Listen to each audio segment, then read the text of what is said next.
All right. Good afternoon, everyone. Thank you very much for joining us at our very first Embedded Analytics Virtual User Group. Welcome very much to everyone who's able to attend. My name is Thad Wellington, and along with Jeff James, we are leading this year's Embedded Analytics Virtual User Group. I'm excited to welcome you guys and also to welcome all of our panelists who are here today. We will have, over the next hour, we are going to see a demonstration from Gordon Rose of Tableau software. We'll also hear from Davey Moore about a real-world use case for embedded analytics and how they're doing it with her organization. Myself and Jeff will go over some of the finer points of using multi-site Tableau server versus using a single site and managing your content with projects. And at the end of the session, we'll have some available time for us to answer any questions that you may have of the panelists or just general questions you may have about embedded analytics. While we're going through the session, if you'll use the Q&A box that pops up on your screen, that's where we'll be able to find all your questions. If you do use the chat, sometimes it gets a little bit confusing as it just becomes one long transcript of everybody's comments. So please, if you have a specific comment, feel free to use the Q&A section. So without further ado, I'm actually going to turn it over to Gordon for our demonstration today. Hey, good afternoon, everybody, and good morning.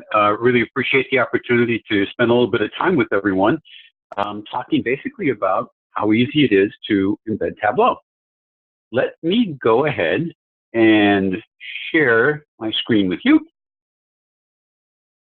And if someone could let me know when they see a website called Industrix.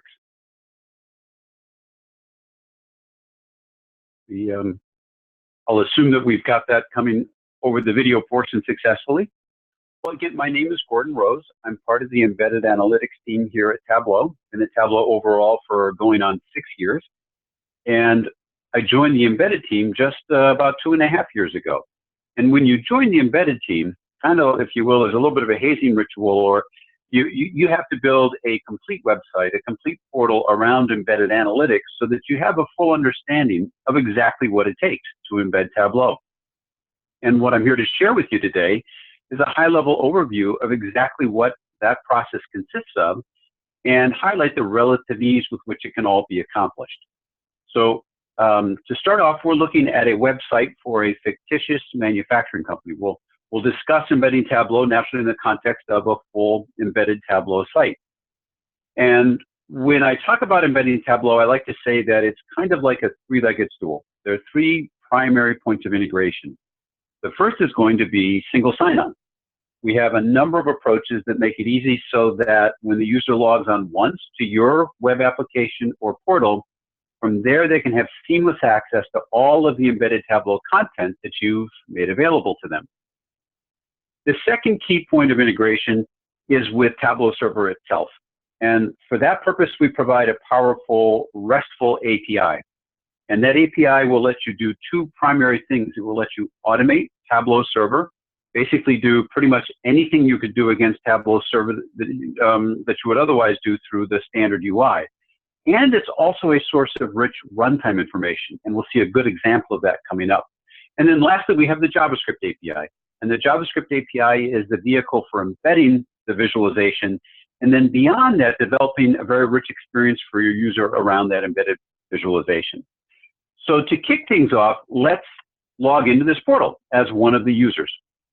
Because as we said, the first key thing we want to be aware of or know that is available to us as people who are embedding analytics is that, get that situated there, the user Joe, is that we can make it simple for you to take Joe as a user of your application and seamlessly log Joe in as a user of Tableau as well. I'm going to go ahead and click submit. Joe has logged into the portal so far, and like any other portal or web application, they sort of come back to the main screen. You know, we see here that they're authenticated because it now says log out instead of log in. maybe they're going to visit the blog or the services, or they want to consume some of those embedded analytics that you've created for them. So they go to the self-service analytics page. And you'll notice immediately that Joe sees thumbnails for 5 visualizations. So already we've actually touched on 2 of the key integration points I mentioned. One is single sign-on. And let me kind of provide a little bit more detail there. We support SAML, an industry standard. We support OpenID, another very popular industry standard. And then we have something called Trusted Tickets, which is a very lightweight open framework that you can use to incorporate essentially even any custom authentication mechanism you're using and still achieve single sign-on with Tableau. And so what we're seeing here are all the vises that Joe has access to. So clearly the single sign-on piece is working. And in addition to that, we've actually already exercised the REST API. And we said that the REST API can be used to automate Tableau. So people who embed Tableau and integrate it with their applications often use the REST API for all sorts of automation tasks around integrating their application with Tableau, like provisioning users and projects and publishing content and so forth.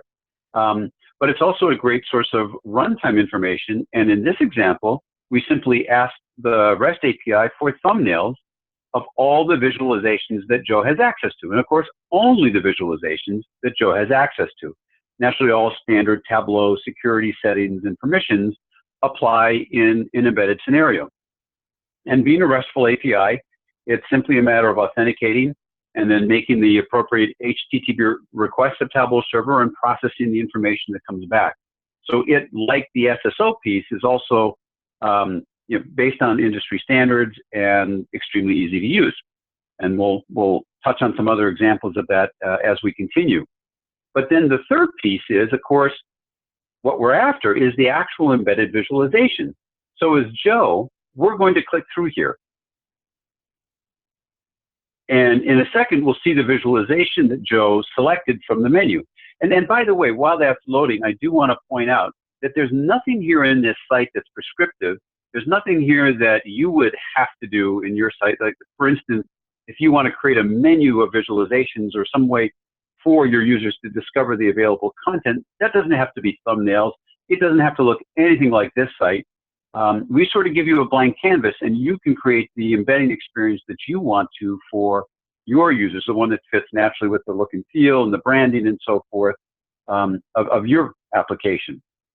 And so now we are here, we're looking at the embedded visualization. So we've touched on the last and really, in some respects, key integrating technology, and that's the JavaScript API. Now, I normally don't show code because, for one thing, our time is limited, but I did just want to show you from the perspective of the JavaScript API itself. This is literally everything that's required for embedding a viz and nothing more. So we see here, basically, there's a div somewhere on a web page, and that's where we want our viz to appear, be rendered. We naturally have referenced the Tableau server JavaScript API. That's installed on every instance of Tableau server. You don't have to do anything special to have it available to you. There are no additional, by the way, licensing costs and so forth. It's just there for you to use. You specify a location on a page. Here we have a variable that basically represents the div, and we have a URL, of course, to our visualization. And truthfully, embedding Tableau can be done in a single line of JavaScript. So if we take a step back and we look at, let's go back to the site here for a second. If we think about the pieces we've talked about here, let's say, for example, that you use SAML or OpenID. So there's no code to write, that's just configuration based. Let's say that you might not want to use the REST API necessarily to create a content menu, so there's no work effort there, and you wanted to just embed a visualization, and that's it. We're not, not necessarily build a lot around the viz using the JavaScript API. What we'd be talking about, and that's really the key point of today's session, at least to get things started, is all of that can be accomplished with one single line of JavaScript code, and that's it. Now, of course, we've seen that these other technologies are very powerful and allow you to do some really incredible things. But at the base, it's a very, very simple exercise, embedding Tableau. And to kind of wrap up and show you just a few of those things you can do with the JavaScript API to really make the experience for your users special and enhanced and integrated with your application, let's start with something trivial and work our way up to something a little bit more interesting. Now, for example, the JavaScript API will let you control a viz. So as a user, we have clicked on a mark, and of course, there's an action associated with that. So the other part of the dashboard filter is all kind of standard cool Tableau stuff there. But up here across the top, we have inserted, the web developer has put some buttons here. Again, these are not from Tableau. These are from the Industrix web developer. And the Industrix web developer has put a little bit of JavaScript code behind these buttons to do things in conjunction with the viz. And a really simple sort of trivial example is we can tell the viz to clear all of the selections. We'll just do that again. User interacts. Our web application exposes a UI element that triggers JavaScript that controls the viz. We can do some very sophisticated things like edit the worksheet, believe it or not. That's an extremely popular use case in embedded Tableau. It's kind of the self-service story. You build a template, but you want your users to be able to make changes so you can expose web editing. And thanks to Tableau permissions, you can make sure they can't overwrite it, but give them maybe perhaps a specific sandbox area in which they could save their one-off work effort. Or we could go back to the self-service analytics menu here. Let's pick a different visualization. And here, what we're going to do is we're going to make a selection. And this is the other major category of things that the JavaScript API enables, which is not just to control, but to be notified when a user interacts with your visualization. So we as a user clicked interactively and our JavaScript was notified, and not just the user had clicked, but we got a bunch of information about what the user clicked on. We could take this information and pipe it to some other part of our application, use it to fill out a form, make a call back to our server to do something, and so forth. So the JavaScript API can go from anywhere being a single line of code up to as sophisticated and interesting a use case as you might want to build and integrate into your larger web application. So I just wanted to give everybody, to kick off the session here, a little bit of a taste of embedding Tableau. I like the three key technologies, again, single sign-on, REST API, JavaScript API. Emphasize the levels of work effort associated with them. Again, OpenID SAML is just basically filling out a form. Trusted tickets, it's probably a couple lines of server-side code to retrieve that trusted ticket based on your authentication system you're using. Use of the REST API is optional. It's pretty common, very powerful. Finally, the JavaScript API, you use that to embed the visualization. That use case, again, can be as simple as getting the viz in front of your user, all the way up to building really sophisticated use cases around that viz. And in this case, you're maybe exporting some data or editing order data, developing a little bit of a write-back use case. Basically, the potential is unlimited. So I hope this is giving you a taste of embedding Tableau. I'm out of time, but we've got some fantastic stuff coming up. Looking forward to actually hearing the rest of the session myself. If you have questions, did we want to try to cover any of those now, or probably wait until the end, right? Yeah, I think we'll wait till the end, but if there's something that we can answer within the QA chat, then we can do it there as well. Okay, well, great. Thank you, everyone, for a few minutes of your time and for being here today. I'm going to turn the floor back over. Thank you.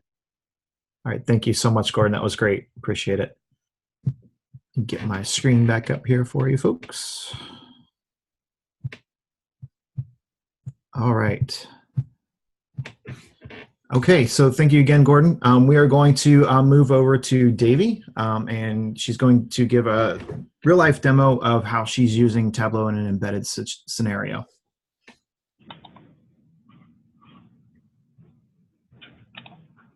Okay. Can everybody hear me? We can hear you, thanks. Great. So my name is Davy Moore. I'm currently the manager of client services for the Vologica Group within SCORE Global Life. And I'm in charge of reporting and analytics. So basically anything that we can use Tableau for goes through my team. To give you some context, Velogica is an automated mortality risk assessment service.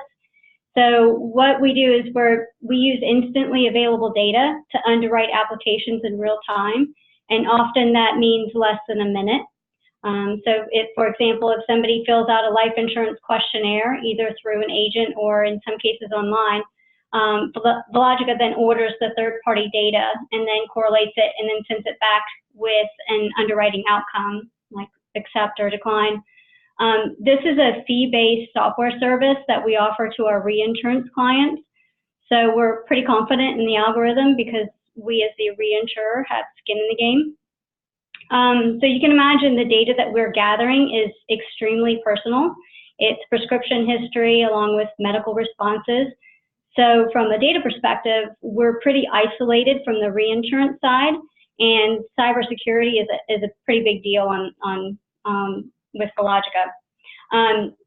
Before jumping into the actual use case, I want to give you an idea of life before Tableau. Contractually, we're obligated to give our clients monthly reports, and in some cases, some quarterly analysis or additional research. These reports were created using a combination of SQL queries and Excel macros that were then printed as PDFs and then emailed to the client. The Excel macros helped from a time perspective, but were still pretty tedious. And the analysis report I want to demo often crashed just due to the sheer size and complexity of the calculations. We call this analysis the producer analysis, and it's a tool we developed several years ago.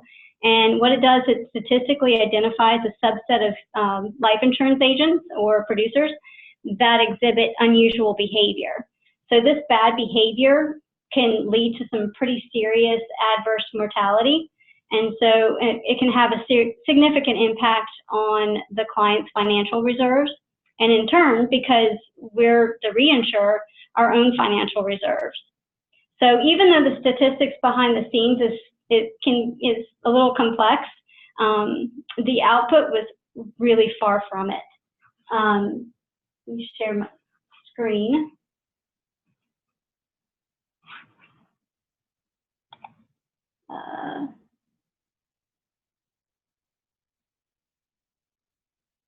I'm not, let's see.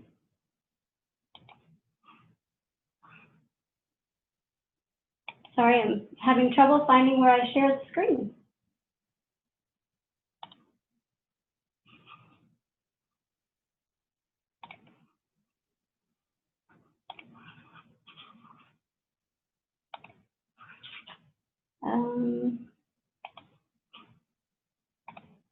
Okay.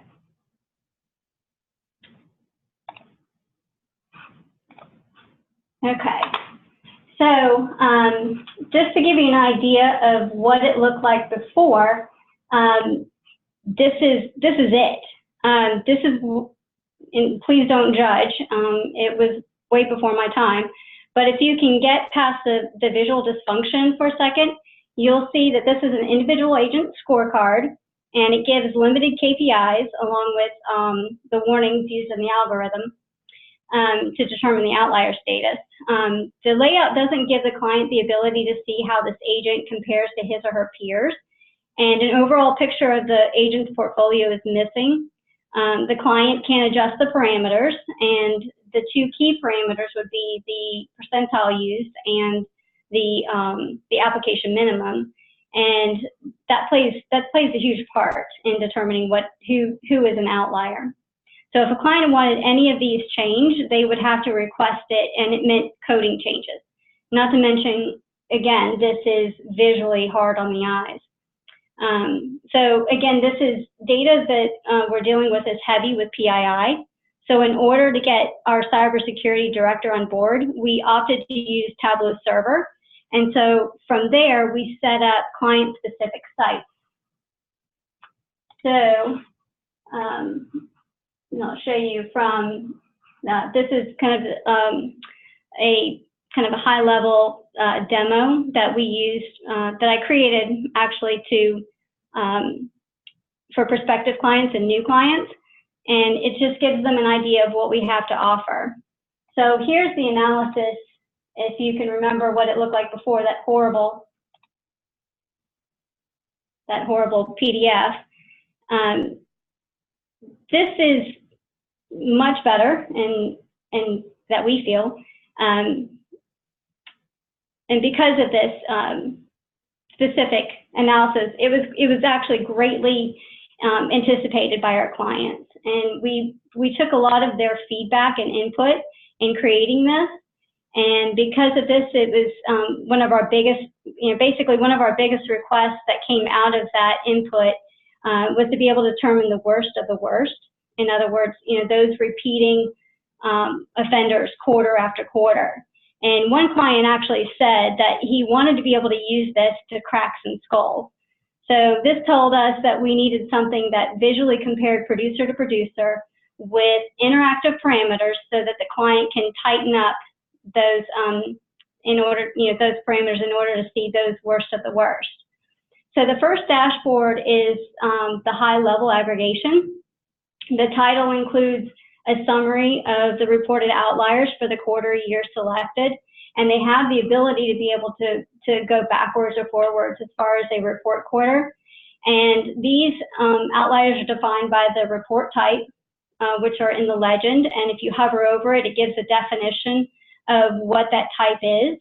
You can also see that you can now compare one producer to another and be able to see where they lie in that in the shaded area here.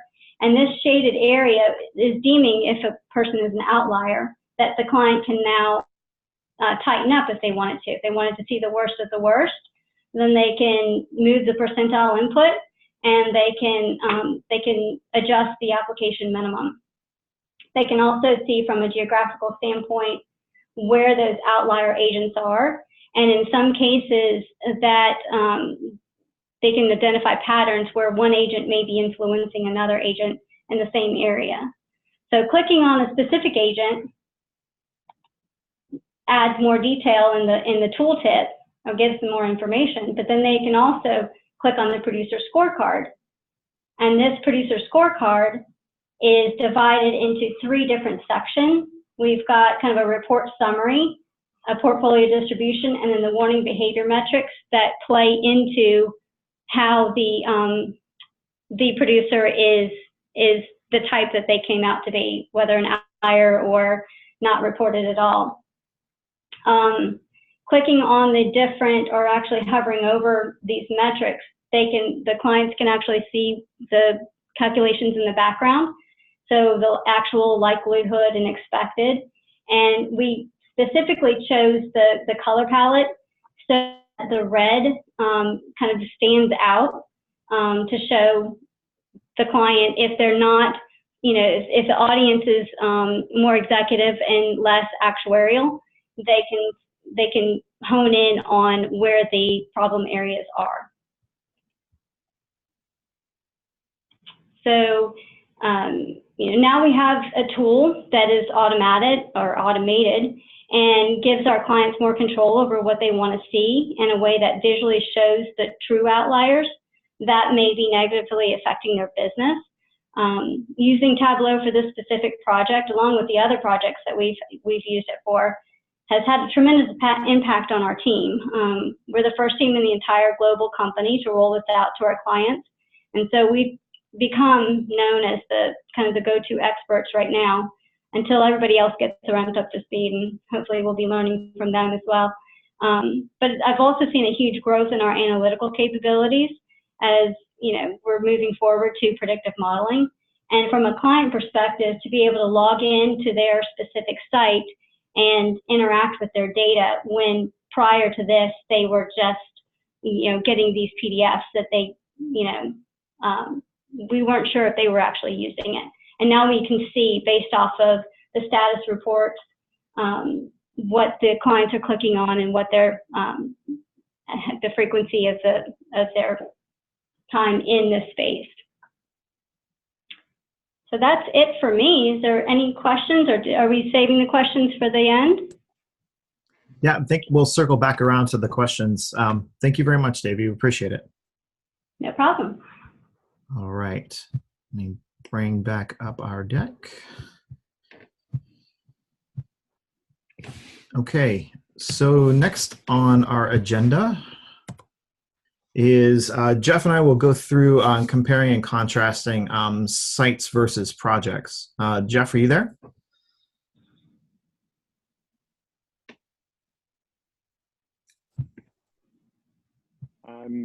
Am I there? Yeah, you are now. It's been a struggle today. No problem. So let me go in a little bit of introduction about myself, and then Jeff, if you want to introduce yourself as well, just so you guys know who we are and what we're doing here. My name is Thad Wellington. Again, I am a product manager with Gray Hair Software. We've been using Tableau for about 2.5 years. We started out our journey in the embedded world.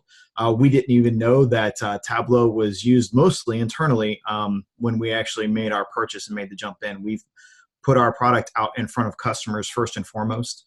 And I am helping to lead this group along with Jeff to try and create a community around embedded analytics with Tableau, and to try and foster some more communication between everybody out there who's struggling with some of the same problems that we've encountered, and who might be able to help. We might be able to help each other out along the way, and also to influence kind of the journey that Tableau is taking with embedded analytics. Jeff?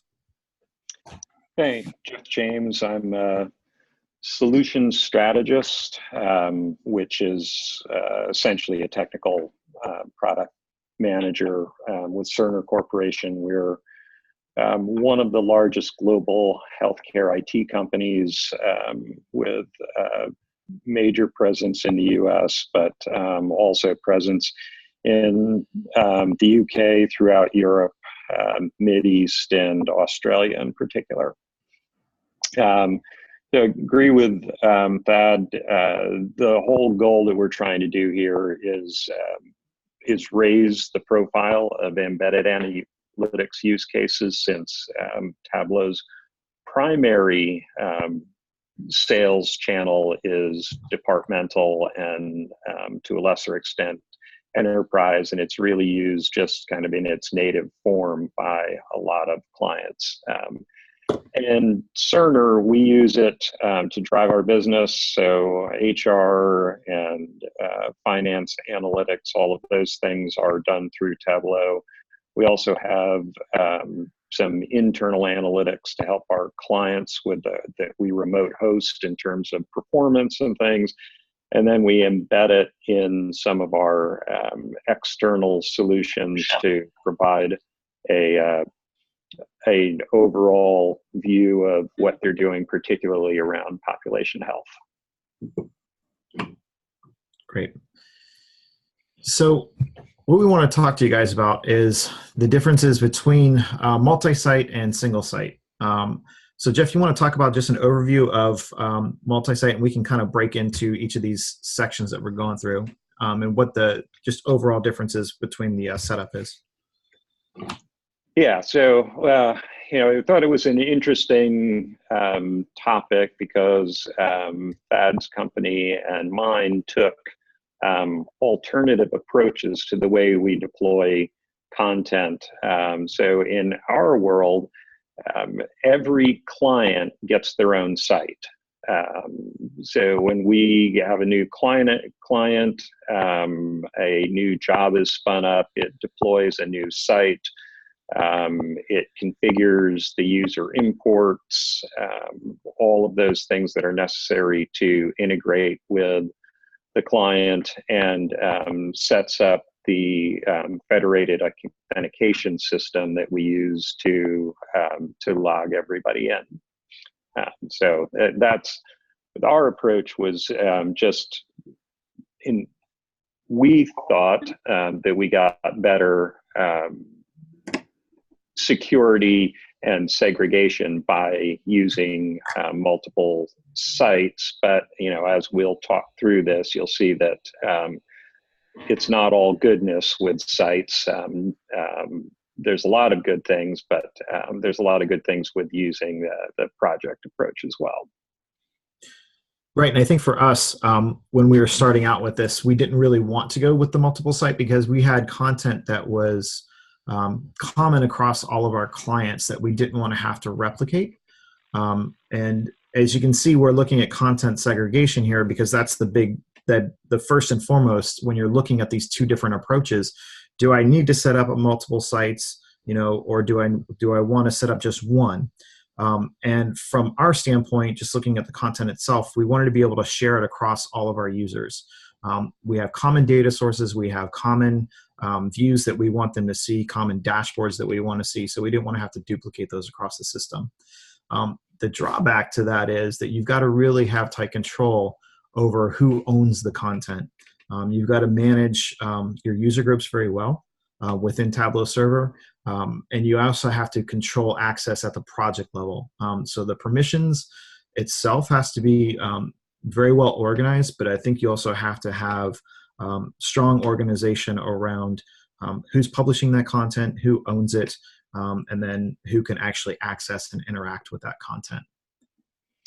Yeah, so with us, we automated everything. So when we have standard content that goes out to all of the clients, we make a copy of it, and then each client is set on its own schema and also potentially on different database clusters.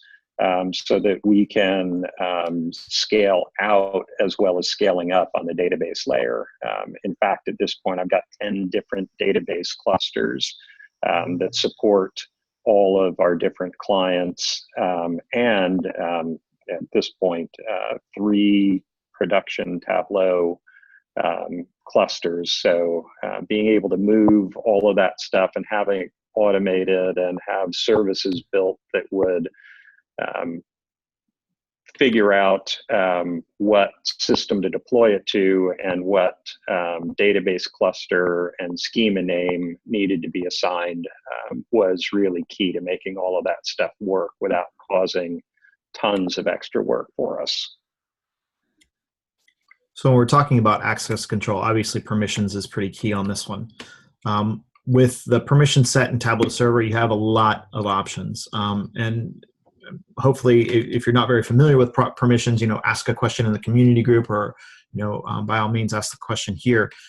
Permissions can get pretty complex, but that also lends itself to a lot of flexibility in how you control access to each of the individual views, the projects, the dashboards themselves. You've got to, on our side, we had to come up with a good user group schema to actually decide how we are going to organize the different users, because when we assign the permissions at the project level, we do it by user group, obviously, because when you're dealing with thousands or even tens of thousands of users who are accessing your system, you're not going to be able to manage those on an individual level at the dashboard level. So we organize them by group. Generally, those groups are around the customer segments themselves, because we have projects that contain dashboards that we've sold to a single set of clients that maybe another set of clients doesn't have access to or hasn't purchased. Maybe it's a premium set that was built specifically for one customer and we only want their users to access it. So we built those user groups up around how we actually sell our products, so it aligns a little bit better when we're actually trying to show those dashboards to the customers. The problem with that is that we really have to be really very vigilant around how we are setting our default project, as well as when we set those permissions, that we lock them at the project level, and that the folks who are administrating our sites are having to keep up with the user groups and the permissions a little bit more than you might have to in a fully automated situation with a multi-site. Now, you can automate single sites as much as you can with multi-sites. We haven't quite got there yet. Yeah, so our, again, because we've got multi-site, we don't need to rely on permissions to determine which clients get access to which pieces, because we just deploy the content that they have access to into their site. So that eases that piece of it a little bit. We just have a few projects, and they're consistent from site to site to site, and they set some overall permissions. And then the actual permissions themselves are set a couple of different ways. Our authentication, which we'll talk about in a little bit, is fully federated. So the clients will send us personnel groups that determine who's an administrator, who has authoring rights and some things like that.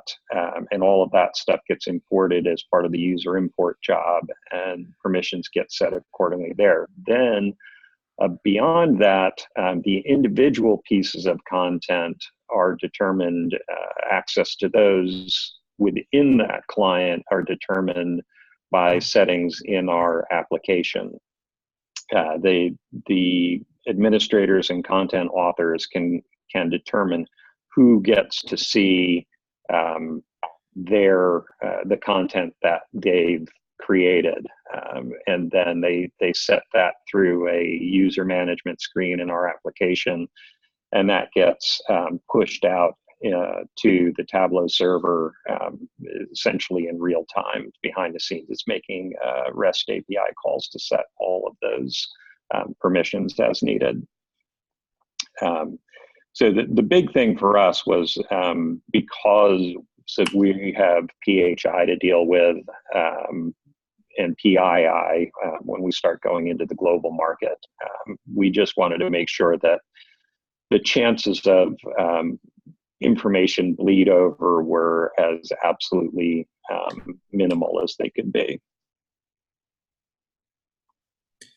So you want to talk about the URL, Jeff? Yeah, so because it's embedded, the URL isn't really that important, but one of the things that every client has access to a site, and there is, if they are going into the Tableau interface, which they have some options to do, they will be taken to something that's indicative of what client they're part of as part of the URL. So while it's not face up because everything's embedded, when they get into content authoring and some of the administrative things, they will see the Tableau interface. So the fact that we're carrying over some indication of what they're part of, I think is helpful, certainly helpful for troubleshooting and things like that when they send us URLs. In our particular use case, we only have the single site, and it's very simple. We only feed to one URL, and we don't do a whole lot of changes outside of using the REST API, as Gordon showed earlier. Authentication, Jeff. Yeah, so this one is key for us because we have a federated system.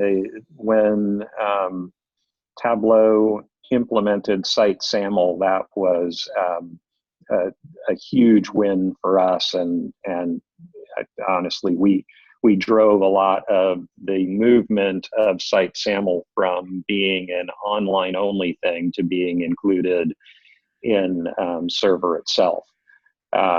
So being able to configure each SAML at each site level allows us to connect directly to the client's identity provider, assuming they're using SAML, of course. And then for part of that's mostly today used for clients connecting desktop, but we also use the trusted authentication that Gordon talked about earlier. That's kind of our primary method of connecting the embedded application. And Site SAML today is used for desktop, but here in the next probably a quarter or two, we're going to be transitioning away from trusted tickets and the proxy that we use for that, and pretty much moving everything to Site SAML. And in ours, again, another simple solution. We do use trusted authentication. It's fairly straightforward for our users that log in. We pass the ticket to grab the dashboards, and it's shown up there. And there's lots of other options you can use with single site. In our particular case, it just happens to be that we use Trusted. Yep. Do you guys do federated, or are they, or how are they authenticating into your app as a whole? We have our own login that we use for our applications, and they go through that same login screen, and it's passed through to Tableau once they log in there. Yeah, that was one of the things. So as our volumes of users are huge, so Right. we didn't want to deal with our own thing. So that, on the other hand, that there's a whole lot of setup at the beginning to get the SAML trust relationship established and things. But we use that for the rest of our platform as well. So the reality is that my team doesn't have to deal with that. Infrastructure team does, so it's not my problem. So for end user content development, we're not really doing a lot of this right now. All of our stuff is handled in-house. It is something we're definitely looking at as far as letting the users edit existing dashboards, or maybe even possibly creating their own with some certified data sources. But Jeff, I think you guys use this quite a bit. Yeah, we do. We've found that our standard content is good. The clients like it, but they want to put their own spin on it. Maybe they don't like our color palettes. They want something that's going to integrate more with their own corporate colors, or some set of filters that we've done. They want to do something a little bit different. There's a whole bunch of mostly minor tweaks and things. And when we initially deploy a client, a set of consultants is engaged to do a set of work based on a set of hours for customization. But part of that is a train the trainer approach, where we go in and we instruct the client on how to use our tool as well as our embedded tools, and build up the knowledge on their side, so that once our consultants disengage, they'll, for the most part, be able to do the work themselves. So a lot of that is initially based on using the web edit capabilities, which get better with every release, but are still not not at parity with desktop. So like we talked about before, we allow the clients to connect desktop to our server and publish things, assuming they have the right permissions. We don't, it's not like everybody who has an account is able to connect desktop. It's a very limited by our clients, not by us necessarily, but they control who can go in and edit and publish, and whatever their change management, change control process is going to be to make sure it's rolled out effectively. So client administration. Yeah, so that's one of the things with site is there's a lot of different things that site admins can do, so that we don't have to get involved with it. And then there are things that the server admins can do, but can be managed at a site level. Things like the amount of storage used and things like that, the number of versions that are stored in version, the number of revisions so that you can roll back. Those things can be managed depending on the needs of specific clients, because of course if we're letting them create their own content, some of those things around storage and revision limits and things become more of an issue than if you were doing things in where you were providing all of that stuff for them. Right. And in our situation with the single site, we handle all the administration internally. So we want to make sure that we have tight controls over what the customers can see. So there isn't really any external exposure to the administration controls, because there's not really need for our clients to have that kind of access. Uh, and we just to recap, Jeff, you want to go through a recap of the multi-site? Yeah, so just some things that we talked about here. Big thing is guaranteed deconfliction of content because it's not shared, so we don't have to worry that something got set up. I mean, you always have to worry that you pointed it at the wrong schema or something like that when you deployed it, but with proper automation, you can manage that stuff.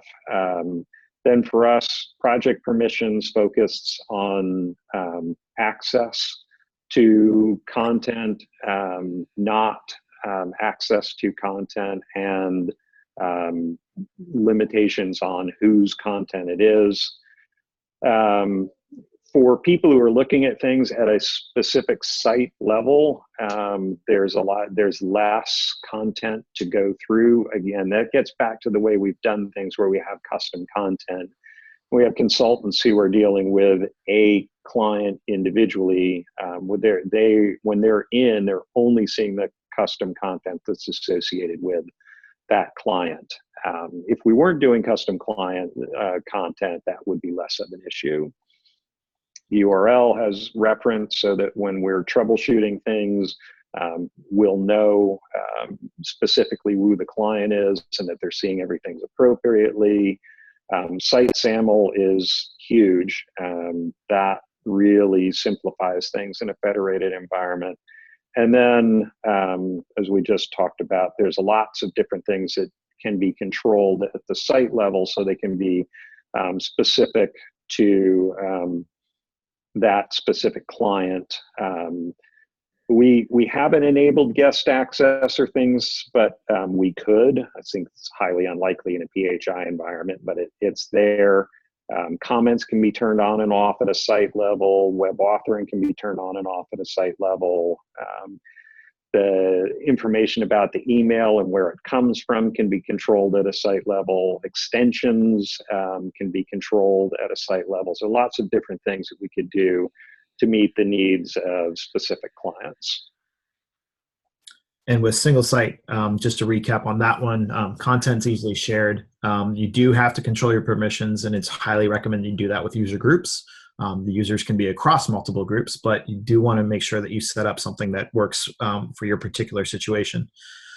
It's better for well-managed content. So if you are going to have a couple of people who are in there on a pretty continual basis who are going to make sure that content is taken care of, that it doesn't grow too big, whatever it is, it's more hands-on than your multi-site actually requires an almost automated situation.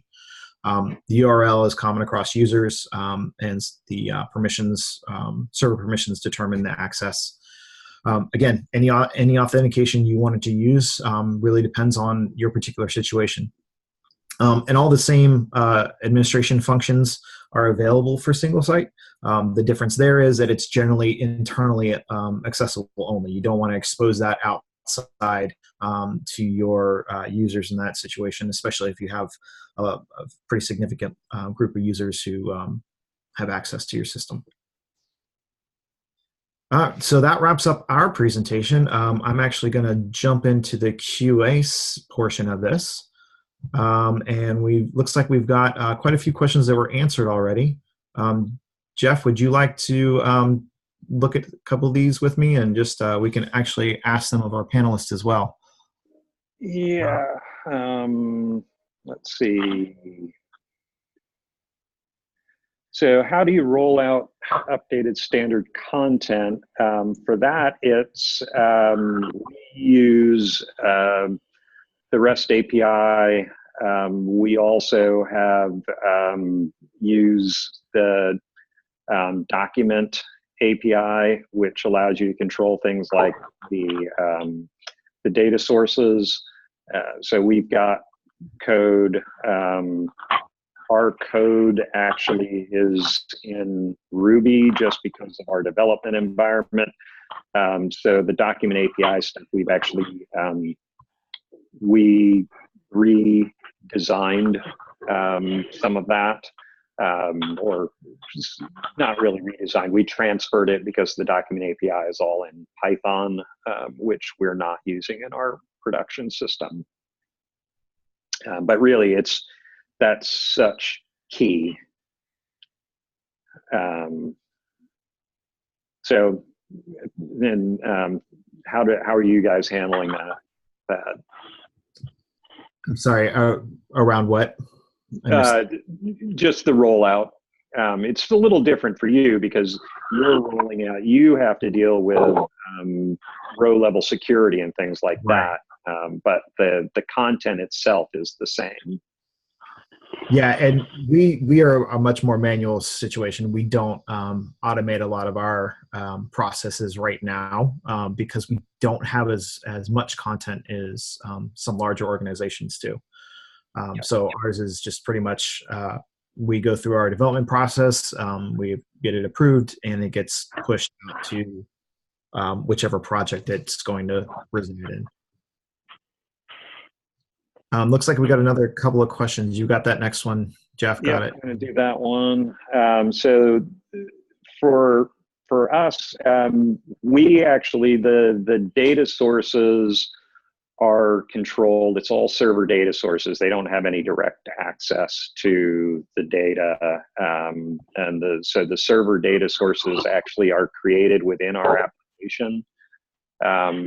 The clients or our consultants can go in on our application and build the tables and the linkages and filters and deploy that, and behind the scenes programmatically a TDS file is created which gets then published out to Tableau server. So that's there's well, we haven't really worried too much yet about people putting too many things out there. Most of our clients are pretty restrictive because of the nature of the data that they're going up against. They self-limit themselves in terms of who can be a data author because much of it is PHI, and so protected health information, and that means that not everybody gets to see everything, so that ends up kind of limiting what they can do or what they want to do, really. Okay, the next question I'm actually going to toss over to Gordon. So if you're still there with us, what service support does Tableau provide to assist customers with creation and rollout of embedded solutions? Yeah, am I coming through okay? Yep. Yep, okay, sure. So there are really a couple of options. Tableau maintains a professional services organization, and if a customer is looking for hands-on assistance, that's one option, but it's a small organization. So in reality, we primarily depend on a network of leading partners specifically in the area of enablement. And if anyone did want to reach out to me or anyone on the embedded team, we'd be more than happy to provide the names of 2 or 3 of our partners that we know are very strong in that area.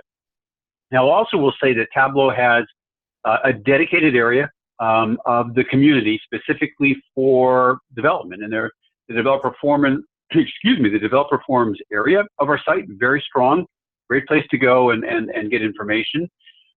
We have also very good, and it's worth pointing out, reference material around single sign-on, trusted tickets, the REST API, JavaScript API, and if you're evaluating Tableau and you want to see if it's right for your particular use case, your embedded analytics use case, then also you'd want to engage the team that I'm a part of, because on a pre-sales or sort of a kind of looking at it basis, we can provide a lot of input and guidance. So a lot of resources available for sure. Yeah, and I'll second that. I mean, this group itself is, we're just getting started, but there's going to be a lot of information available on our community site, which I'm going to pop up the URL here in just a minute. So you guys can join us there as well. I can say from my experience, there's a tremendous community of folks out there who are very much willing to share what they know or the struggles that they've faced to come up with an embedded solution. But from Tableau's perspective, they also have the services that Gordon's already mentioned. I think we got time to answer one more very quickly, and then we'll kind of wrap up here. Do you want to answer this one about the number of sites and what tools you're using, Jeff? Yeah, so we have hundreds of sites scattered across multiple, let's see, we've got 4 production Tableau clusters and hundreds of sites distributed across them. And the code that we use behind the scenes, we use Chef to automate things, but the code itself is stuff that we wrote. It's our own. We're not using Tab Migrate or any of the Tableau tools directly. Okay, great. We have a couple other questions in here that are unfortunately just not going to have time to get to, but I am jotting those down and we'll answer those in the community forum. Let's see. All right. So we just wanted to give you guys a couple of community notes here. This is our embedded analytics URL, community.tableau.com/groups/embedded. And our next virtual meetup will be in May of 2019, of this year, obviously. And we'll be sending out notices on our community site and as well as through other channels as we draw closer and we get a date locked in for that one. So I wanted to thank everyone for joining us very much. Again, join us in the community, the Tableau community group, and we'll be glad to answer any questions you have there. And we look forward to hearing more from you. Thanks, everyone. Yeah, thanks for joining.